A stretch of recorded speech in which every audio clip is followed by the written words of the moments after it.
Of kings possessing great military power. Patibiki, by such kings or government. Asurahai, actually demons, because they do not need such military power, but create it unnecessarily. Ripalanchanahai, who were actually unfit to be kings, although they have somehow taken possession of the government. Muvaha, on the surface of the earth. Akramyamanaya, aiming at attacking one another. Abaraya, paving the way for diminishing the number of demons on the surface of the earth. Krita Udyamaha, enthusiastic. They spend all the revenue of the state to increase military power. So translation, although the demons who take possession of the government are dressed like men of government, they do not know the duty of the government. Consequently, by the arrangement of God, such demons who possess great military strength fight with one another, and thus the great burden of demons on the surface of the earth is reduced. The demons increase their military power by the will of the Supreme, so that their numbers will be diminished and the devotees will have a chance to advance in Krishna consciousness. So you can repeat. Although the demons who take possession of the government are dressed like men of government, they do not know the duty of the government. Consequently, by the arrangement of God, such demons who possess great military strength fight with one another, and thus the great burden of demons on the surface of the earth is reduced. The demons increase their military power by the will of the Supreme, so that their numbers will be diminished and the devotees will have a chance to advance in Krishna consciousness. So purport by His Divine Grace A.C. Bhaktivedanta Swami Srila Prabhupada Ki Jai. As stated in Bhagavad Gita in the 4th chapter, text 8. Paritranaya sadhunam vinashaya cha dushkritam. The sadhus, the devotees of the Lord, are always eager to advance the cause of Krishna consciousness so that the conditioned souls may be released from the bondage of birth and death.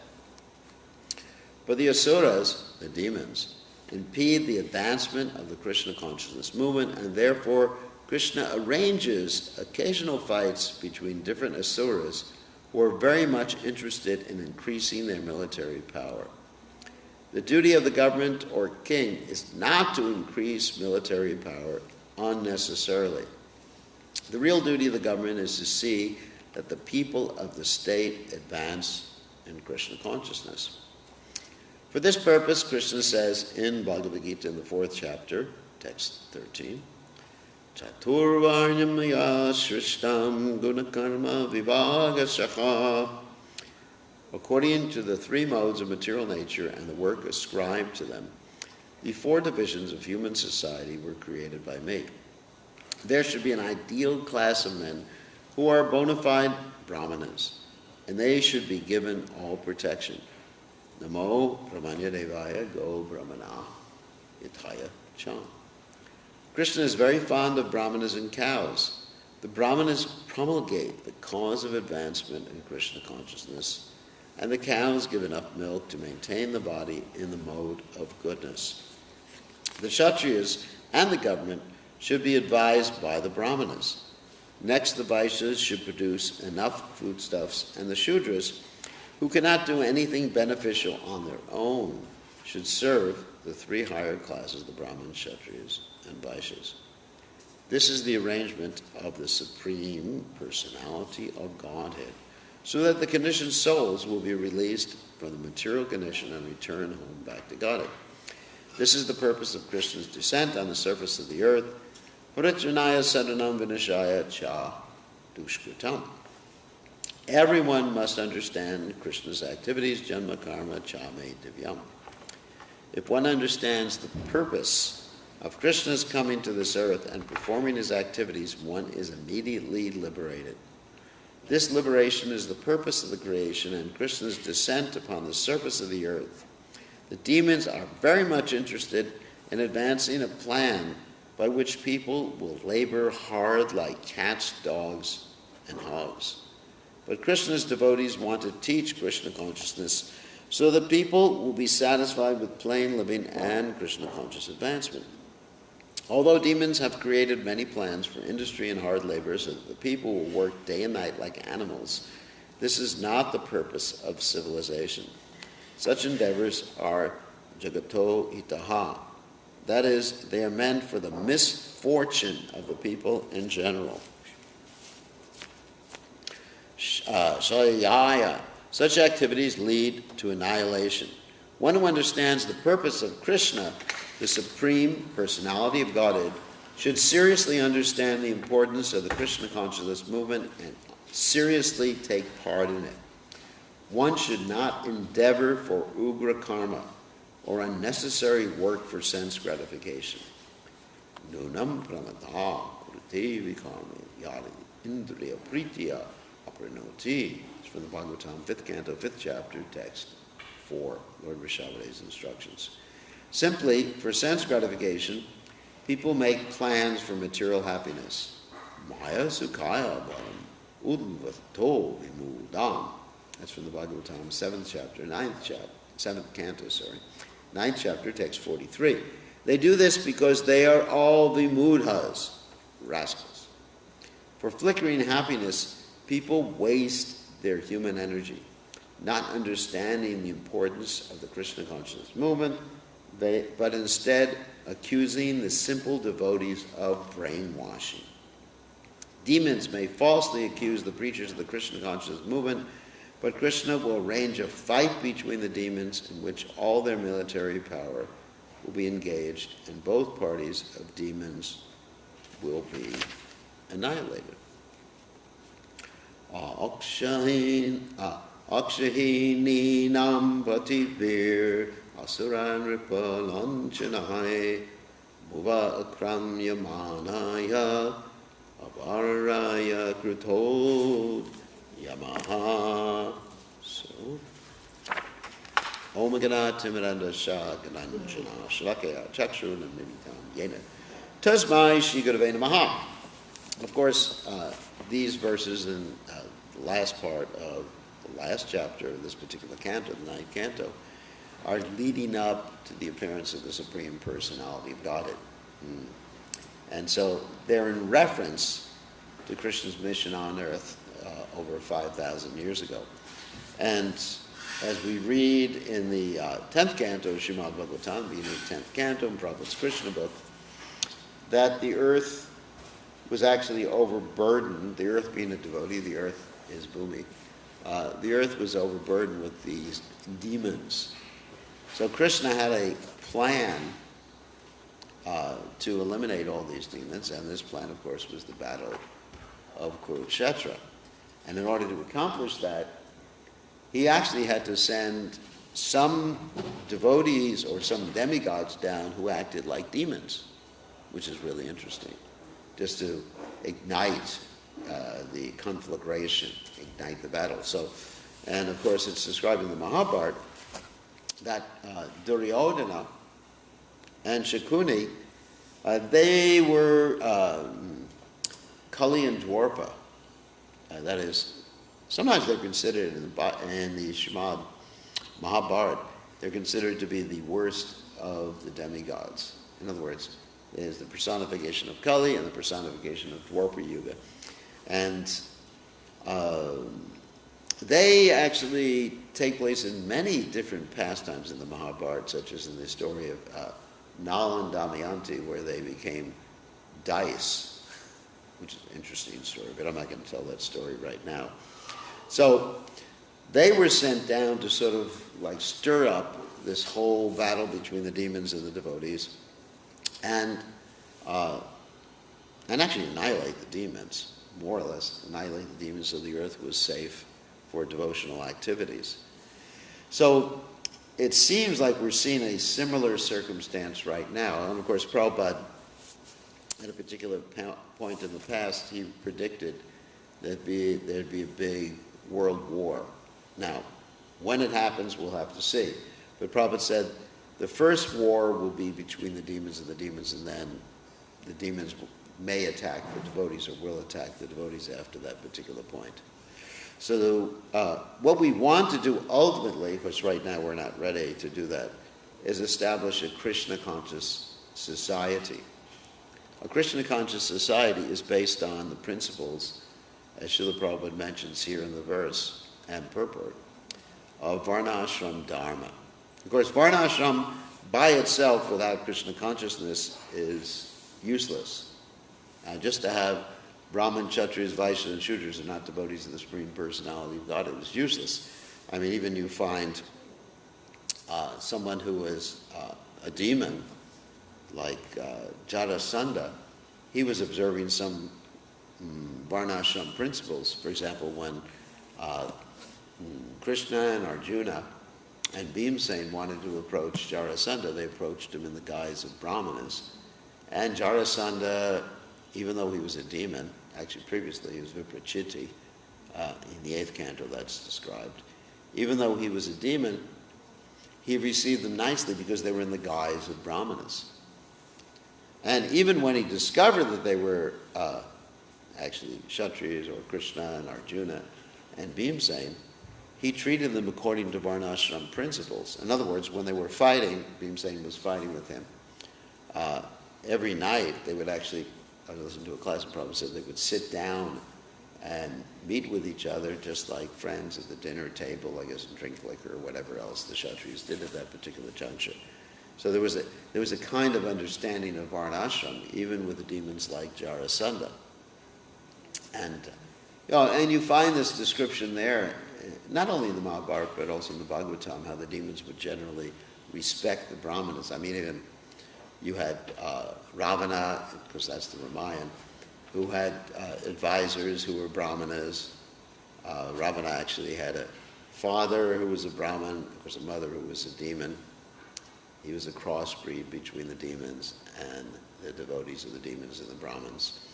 So, but that's not really what we're looking for, like simply to put people in their positions according to their psychophysical nature. The whole point is samsiddhir haritoshanam, as described in the Bhagavatam, that the whole point is to please the Supreme Personality of Godhead, have the Varnashram based on bringing people to Krishna consciousness. Otherwise, it's all useless. Just to put people in different societies or different places in society without Krishna consciousness is shrama evahi kevalam, as described in the Bhagavatam. Notpadyed yadi ratim shrama evahi kevalam. Which means it's simply a waste of time. And it also can be demoniac. So you have a sura of Varnashram, and you have Sura Varnashram, or devotee, godly Varnashram. So godly Varnashram means that, as Prahlad Maharaj states, that brahmachari, the first thing is, for the higher classes, brahmachari gurukule vasantanta garoritam, that the children, they go to the ashram of the spiritual master, that is the school, devotional school. Vasantanta garoritam archayan dasavan nityo. They learn to work for the benefit of their spiritual master. Brahmachari gurukule vasantanta. They learn how to control their senses. Goror Hitam, they have good behavior. Achyan Dasavan, they learn that they're a servant, and good behavior in other ways. And this is the essential aspect of the training of the children in Varnashram culture. So that, therefore, when the children grow up, they'll actually be Krishna-conscious persons, be able to guide society properly. So it's interesting. I was listening to a class the other day where Prabhupada was saying that for the Brahmins, for the Brahmin Varna, because you have Varna and Ashram, the Brahmanas, they have 4 different ashrams. That's Brahmachari, Grahastha, Vanaprastha, Sannyas. And for the Kshatriyas, Prabhupada said, they only have 3 different ashrams.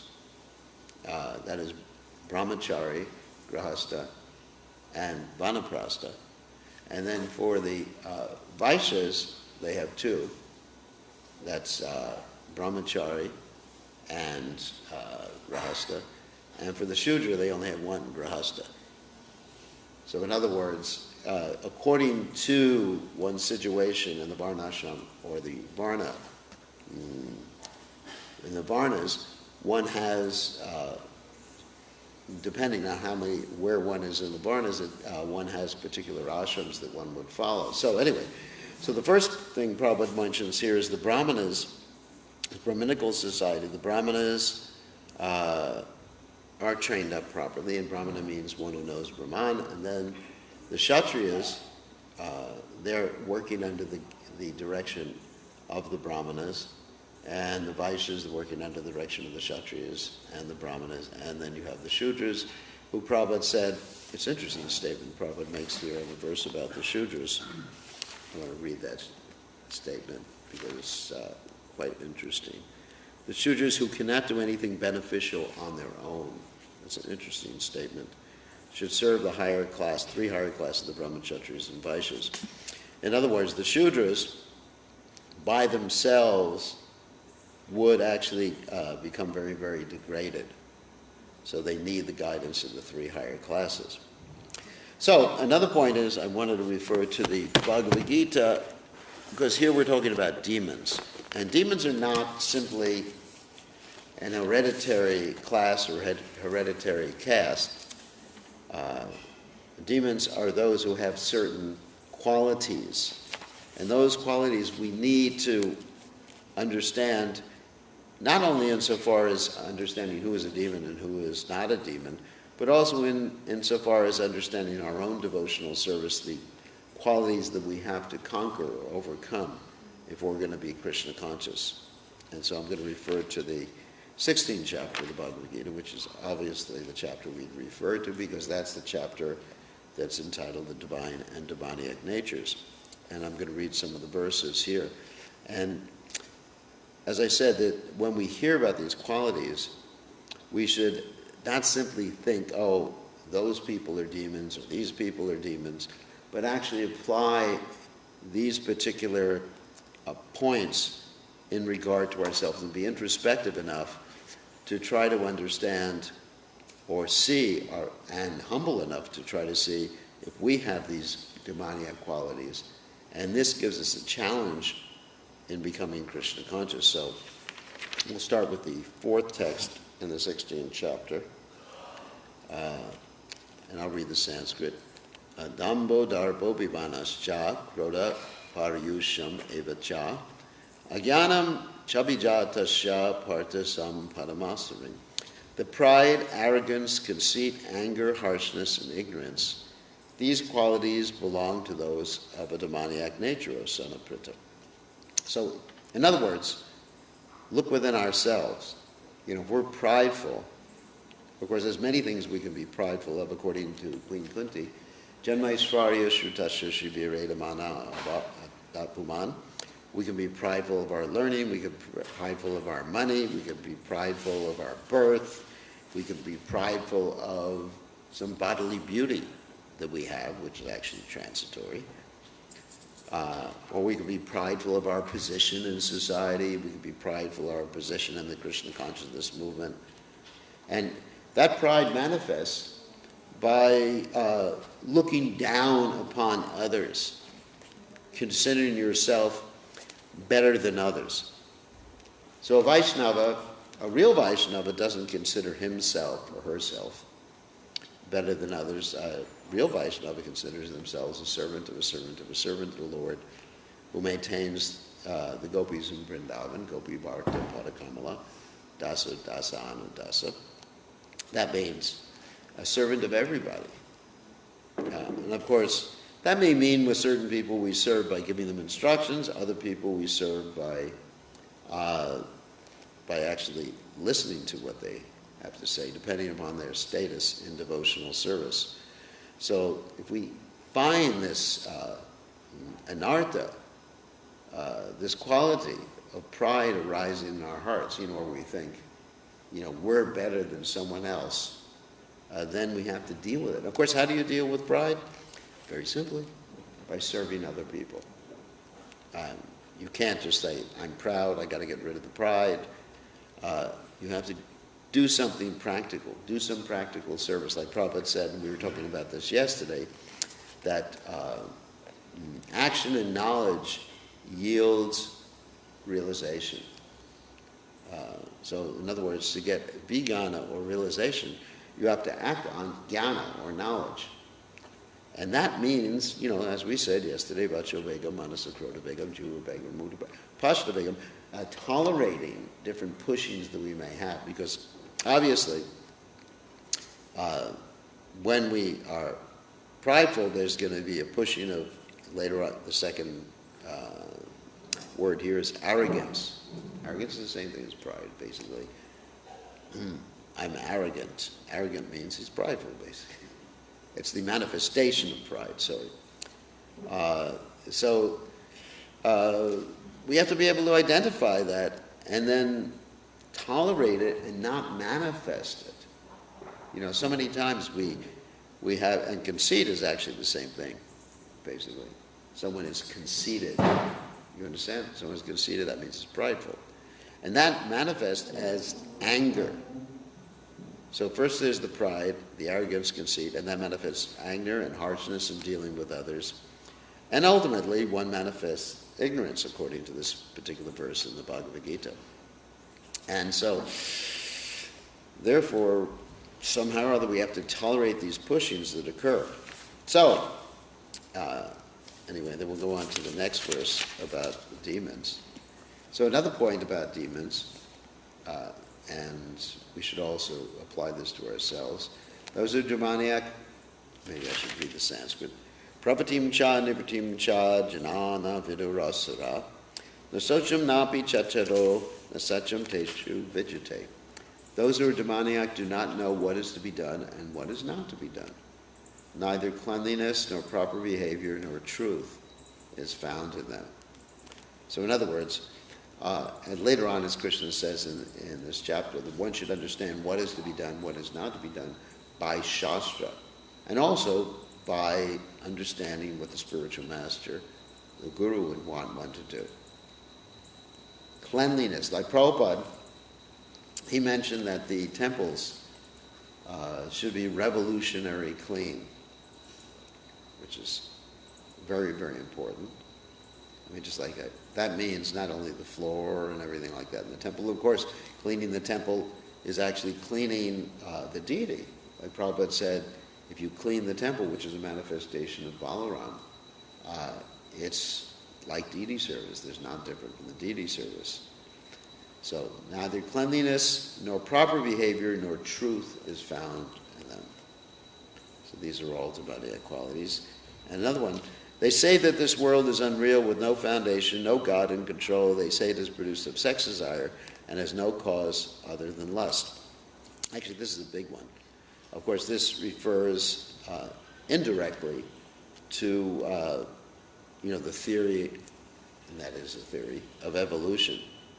And I've been having some discussions lately with one of the devotees who was in the university about how can you prove to the demoniac people, or how can you prove to society in general, that God exists? And one way, there's many different proofs, of course, that you can give for the existence of God. Well, one proof, of course, is natural phenomena, and particularly biological phenomena. That is, the complexity of life, even the complexity of one cell. For example, one cell is more complex, one cell in our body is more complex than the whole city of New York, or probably all the cities in the world combined. So, of course, the demons say that this happened just by chance. You know, this is a common propaganda nowadays. And they have so many different statements they utilize to try to prove this point. One thing they had, which I addressed, was they said, we have so much genetic material in our body, and they said most of it is what they call junk DNA. Ever heard that statement before? Junk DNA means it's not used for anything. And then I countered that by modern research showing that most of what the scientists used to call junk DNA, which means it has no use, it just happened by chance, actually has some use. The scientists are discovering that right now. So there's counters to all this thing, all these different points the demons are making, and actually even utilizing scientific knowledge, such as has been presented by my godbrother Sadapruta Prabhu, which he dealt with mathematical information theory. One can show that it is impossible for life to exist simply had it occurred by chance. There has to be some sort of design. And of course that theory is called intelligent design. So this is a big conflict right now between the demons and the devotees. And the demons are saying, no, everything happened by chance. And the devotees are saying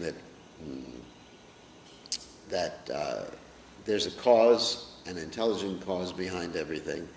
And the demons are saying everything is simply by the laws of probability. So it's ridiculous to say that something so complex even as one cell, but to speak of a whole human body, but to speak of the aspects of the human body happen by chance. That's a ridiculous argument. You do not see even a simple machine in this world. They cannot give an example even of a simple machine, what to speak of complex life, that occurred by chance. Nothing. Not even like an axe or a tool or a hammer or a nail. Not even one of those things happened by chance. But something extremely, infinitely more complex happened by chance. So this is demoniac understanding.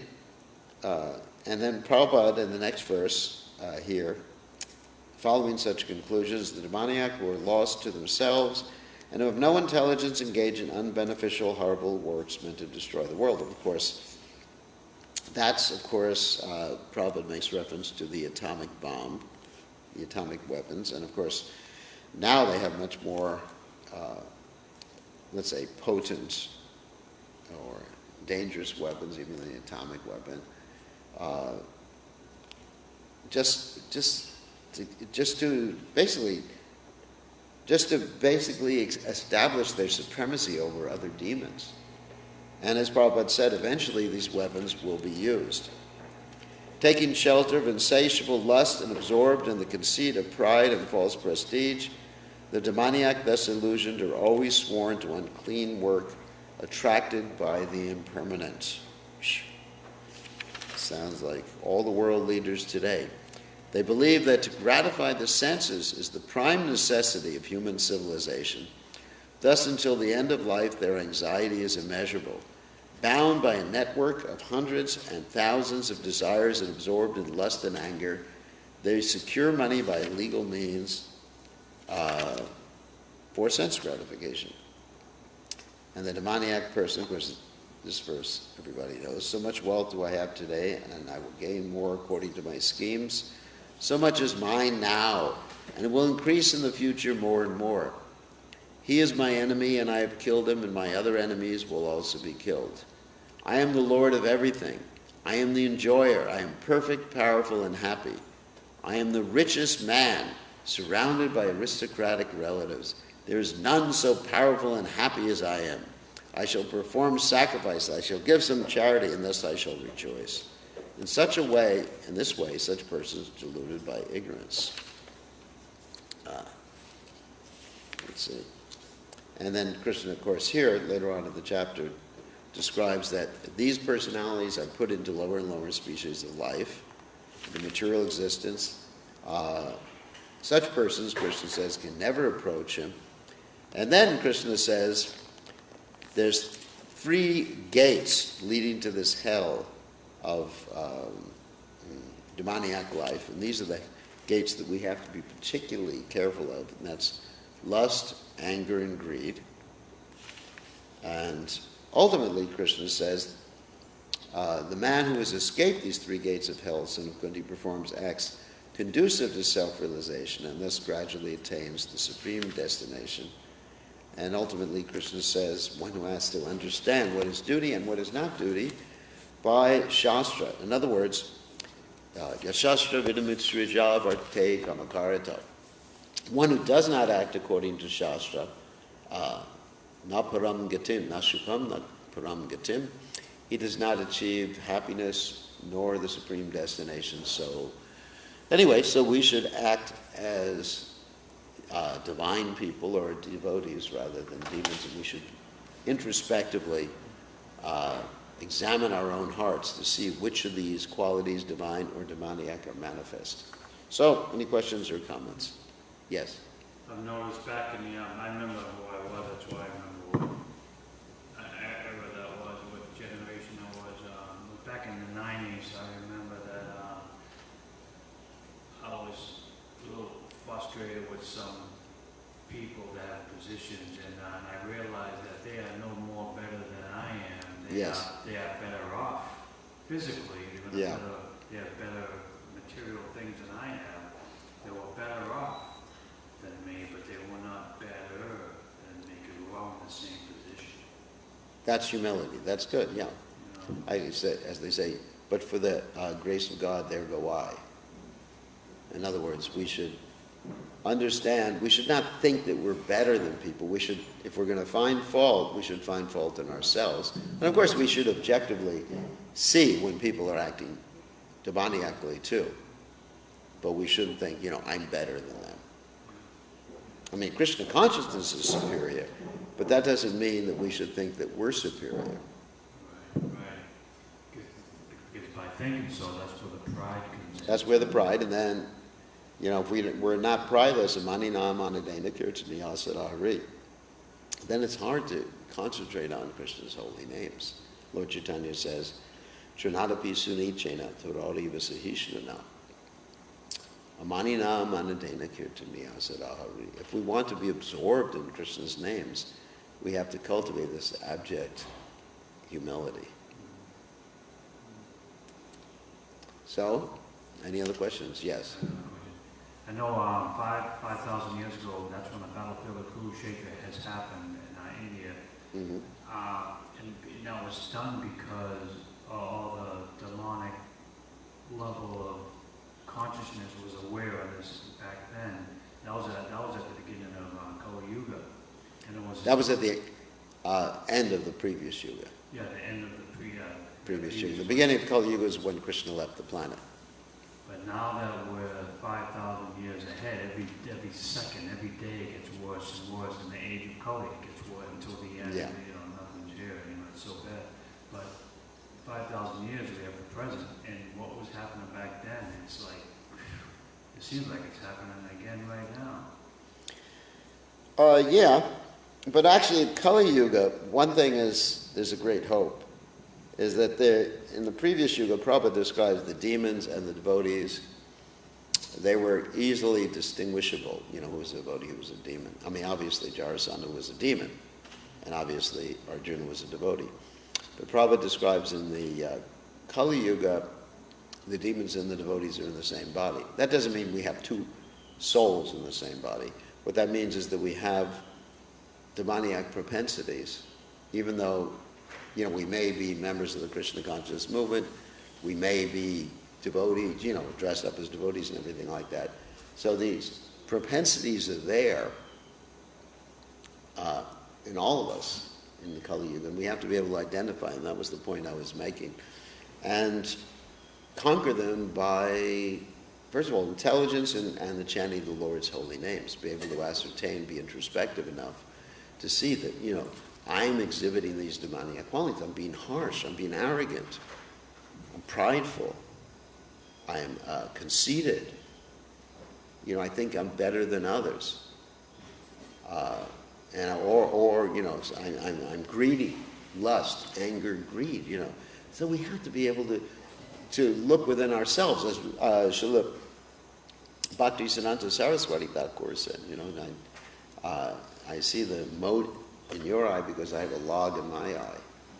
Or as they say, you point your finger at one person, 9 fingers or 10 fingers point back at you.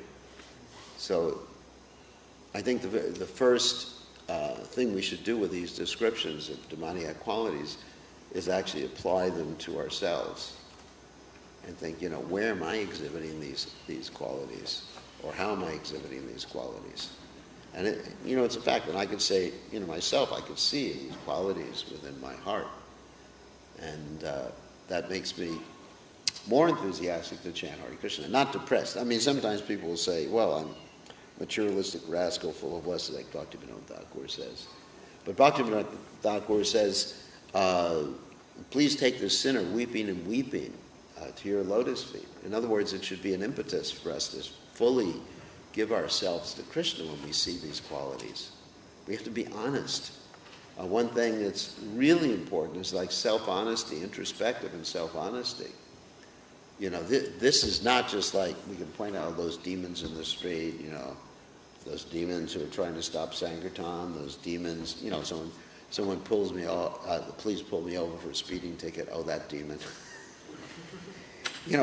Practically speaking, we see people who impede our sense gratification as demons, right?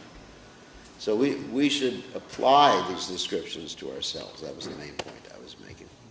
Yeah, I noticed when you can see fault in others, maybe you see it in your own self. That's why you're able to see it in someone else, because all you have to do is look into a mirror and you can see yourself, faults you see in other people.